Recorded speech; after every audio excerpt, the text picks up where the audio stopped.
8 brutal exercises that work every muscle in a single movement. Before we get started, leave a comment below with your name and your biggest training challenge right now.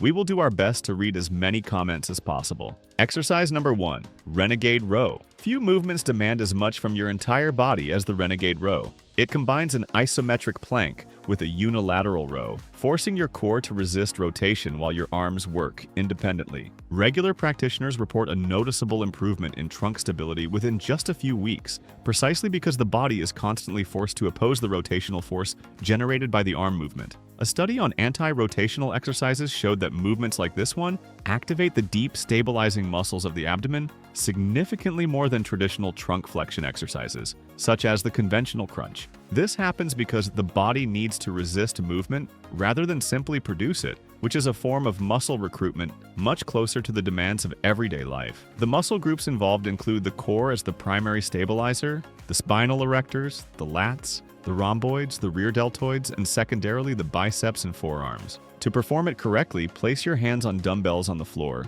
keep your body in a straight line as in a plank, and pull one of the dumbbells toward your ribs, keeping your hips as stable as possible without rotating. Alternate sides with each rep. An extra tip to maximize results is to slightly widen your foot stance, increasing your base of support. This reduces excessive instability at the beginning and allows you to focus on the quality of the row instead of just surviving the movement. Over time, as your core gets stronger, you can bring your feet closer together to increase the difficulty. A common mistake is letting your hips rise and fall along with the rowing arm, which removes tension from the core and shifts the effort to the lower back in an improper way. To correct this, imagine there is a glass of water balanced on your back that cannot spill during the movement. For beginners, the recommendation is to start with 3 sets of 6 to 8 reps per side with light loads, prioritizing technique. More advanced practitioners can progress by increasing reps from 8 to 12 per side, always keeping control of trunk rotation as the absolute priority. Contraindications include recent wrist injuries,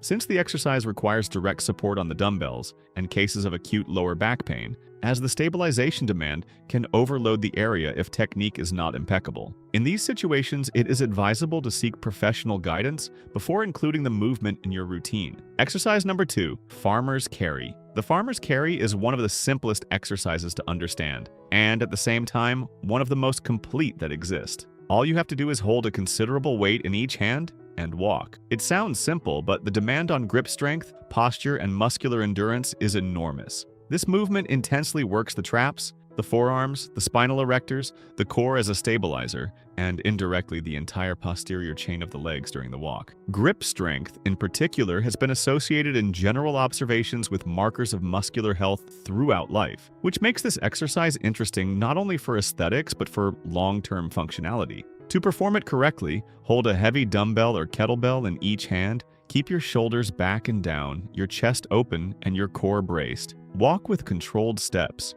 without letting your trunk tilt to either side with each stride. Breathing should be steady, avoiding holding your breath during the walk. An extra tip is to choose a load that allows you to walk for at least 20 seconds without losing your posture, but that is still challenging for your grip in the final seconds. This ensures you are working both muscular endurance and grip strength. A common mistake is shrugging your shoulders to try to relieve the weight, which takes away part of the stimulus from the traps and can create unnecessary tension in the neck. Remember that the shoulders should remain active and slightly pulled back throughout the entire walk. It is recommended to start with 3 sets of 20 to 30 seconds of walking, progressing the time from 30 to 45 seconds as endurance increases. For those who do not have enough space available, an alternative is to walk back and forth along the same path indoors. As a contraindication, people with abdominal hernias or severe joint problems in the hands and wrists should avoid heavy loads in this movement, opting for versions with reduced weight or substituting it with another core stabilization exercise. Exercise number 3, Box Jump. The box jump is a plyometric exercise that develops explosive power in a way that few movements can match. It requires your muscles to produce maximum force in an extremely short period of time, which is fundamental not only for athletes, but for anyone who wants to preserve their ability to react quickly over the years. This exercise intensely works the quadriceps, the gluteus maximus, which is the largest muscle in the human body, something that 99% of people are unaware of, as well as the calves and the core, which acts to stabilize the body both during the takeoff phase and the landing. To perform it correctly, stand facing a stable, elevated surface. Slightly bend your knees and hips, Swing your arms back and then drive them forward while jumping with both legs at the same time, landing softly on the elevated surface with your knees slightly bent to absorb the impact. An extra tip is to always step down from the elevated surface rather than jumping back down to the floor, since the impact of jumping back down is far more aggressive on the joints than the jump itself. A common mistake is choosing an excessive height just to impress,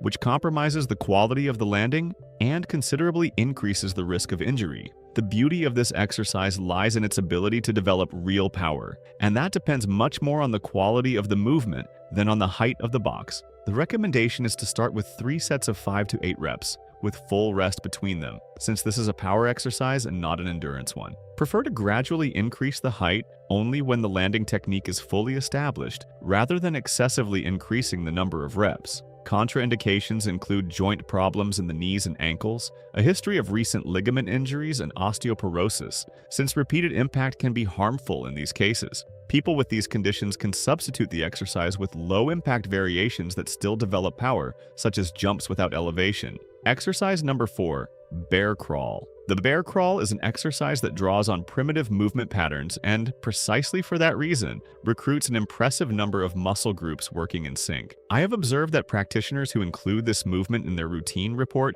significant improvement in coordination between the upper and lower body. The movement intensely works the shoulders, the triceps, the core in all its portions, the quadriceps, and the hip flexors, while also requiring considerable motor coordination between opposing limbs. To perform it correctly, get into a 4-point position with your hands below your shoulders and your knees below your hips. Slightly lift your knees off the floor and walk by, moving the opposite arm and leg at the same time, keeping your hips stable and at the same height throughout the entire movement. An extra tip to improve execution is to keep your gaze directed toward the floor slightly in front of your hands, which helps keep the spine in a neutral position and prevents the tendency to lift your head during the movement. A mistake I see many people make is letting the hips rise too high, turning the exercise into something resembling a stretch, and removing virtually all the demand from the shoulders and core. You will know you are doing it correctly when you feel your shoulders and abdomen working intensely and consistently throughout the entire movement. For beginners, 3 sets of 15 to 20 seconds of continuous crawling are recommended, progressing the time from 20 to 40 seconds as muscular endurance increases. As a contraindication, people with injuries or chronic pain in the wrists and shoulders should exercise extra caution, since the exercise requires prolonged body weight support on those joints. In these cases, reducing the execution time or seeking an alternative with less load on the wrists is the most advisable approach. It is also worth noting that the bear crawl works as a good indicator of core fatigue, since when the abdominal muscles tire out, the hips tend to sway from side to side automatically, serving as a natural signal that it is time to end the set. Exercise number 5, thruster. The thruster is considered by many coaches to be one of the most complete exercises in existence, and that is no exaggeration at all. It combines a full squat with an overhead press in a single fluid movement, requiring the force generated in the legs to be efficiently transferred to the upper body. This exercise intensely works the quadriceps, the gluteus maximus, the deltoids in all their portions, the triceps, and the core, which acts to stabilize the spine during the transition between the squat and the press. To perform it correctly, position the barbell or dumbbells at shoulder height. Perform a full squat while keeping your chest up, and as you rise, use the momentum generated by your legs to press the weight overhead, fully extending your elbows at the top of the movement. An extra tip is to think of the movement as a single continuous action rather than 2 separate exercises. The more fluid the transition between the squat and the overhead press, the more efficiently the force generated by the legs will be used. A common mistake is pausing completely in the standing position before initiating the overhead press, which causes the practitioner to lose the leg drive and excessively overloads the shoulders in the final phase of the movement. Remember that the force must flow from the legs to the arms without interruption. It is recommended to start with 3 sets of 8 to 10 reps with moderate loads, prioritizing technique before progressing. As execution becomes more consistent, it is possible to increase reps from 10 to 12 before considering adding weight. Contraindications include shoulder injuries that limit overhead range of motion, knee problems that prevent a full squat, and acute lower back pain, since the stabilization demand during the transition phase is considerable.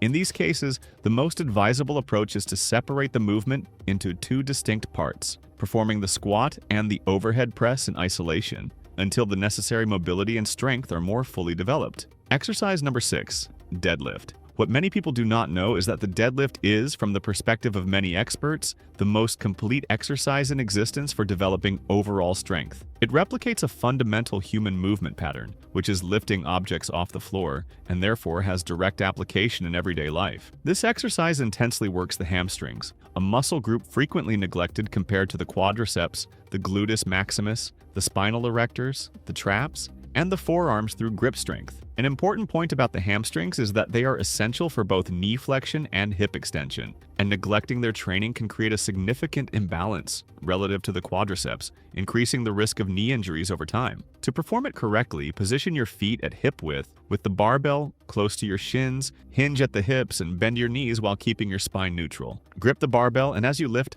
push the floor away with your feet, extending your hips and knees simultaneously while keeping the bar close to your body throughout. An extra tip to improve execution is to imagine that you are pushing the floor away from you rather than pulling the bar up. This shift in perspective helps correctly activate the posterior chain and reduces the tendency to round the spine. A common mistake is starting the movement with the hips too low, turning the deadlift into a squat, which removes an important part of the hamstring activation and unnecessarily overloads the knees. For beginners, 3 sets of 6 to 8 reps with moderate load are recommended, prioritizing impeccable technique before any progression in weight. More experienced practitioners can progress by increasing reps from 8 to 10 before considering adding load. Contraindications include disc herniation, undiagnosed acute lower back pain, and severe hip mobility limitations. In these cases, it is essential to seek individualized professional guidance before including the movement in your routine. Exercise number 7, battle ropes. Battle ropes are an exercise that uniquely combines cardiovascular conditioning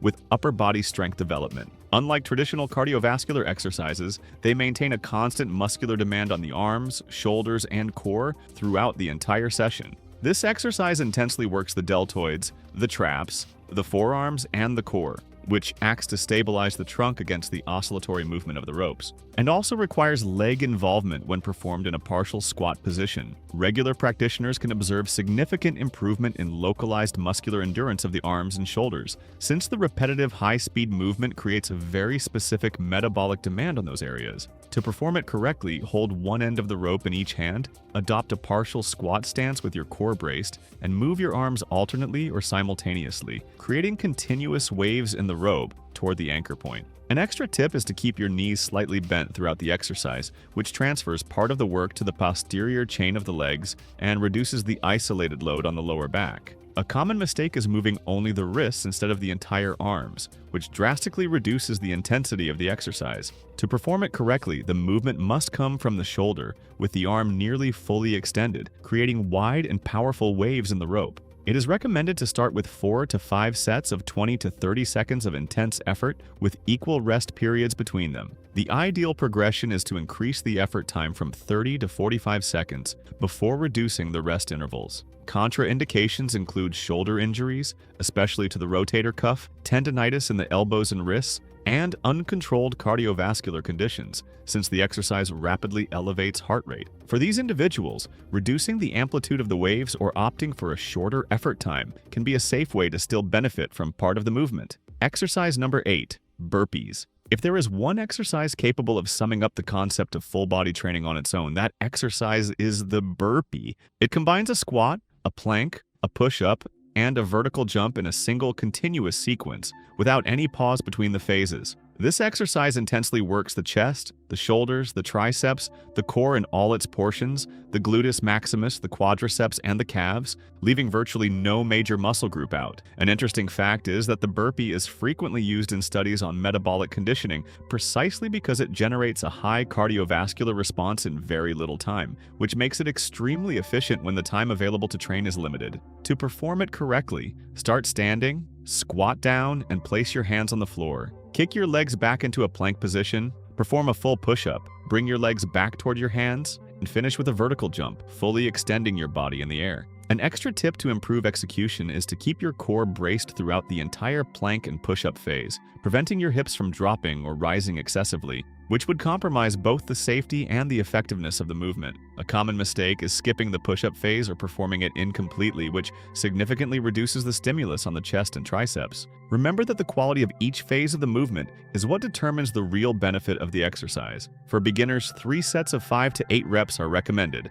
with pauses when necessary to maintain technique. The most advisable progression is to increase reps from 8 to 12 before considering reducing rest intervals between sets. Contraindications include uncontrolled cardiovascular conditions, acute injuries to the wrists and shoulders, and severe joint limitations in the knees, since the exercise involves impact and rapid positional transitions. In these cases, it is possible to adapt the movement by removing the final jump or the push-up, while still preserving a good portion of the cardiovascular benefit. If you enjoyed this, also discover 10 things that force your body to build muscle faster after 40 in the video we have showing on screen right now. It is important knowledge for anyone who has already passed that age, and 90% of men have no idea about it. So make sure you check it out. Thank you for watching all the way through, and may God bless you, my friend.